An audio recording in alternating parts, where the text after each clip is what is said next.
من 3 تا خانم طلاق دادم و با اینها هیچ رابطه‌ای ندارم.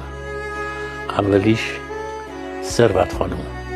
پول خیلی خوب چیزیه، سعی میکنم در بیارم، خرج خودم به خرج مسائلی که فکر میکنم باید خرج کنم میکنم. هیچ وقت اجازه نمیدم که پول عاشق من بشه. دوم خانم قدرت خانم. توانایی خیلی خوب چیزیه، هم توانایی بدنی، هم توانایی مالی، هم توانایی فکری، همه خوبن، ولی این توانایی نباید در راه خفقان و زورگویی بر دیگری به کار بره.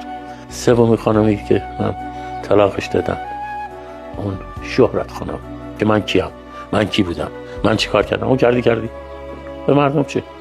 این 3 تا خانم یک مادر بی پدر مادر دارن و اسم اون هست عقده خانم.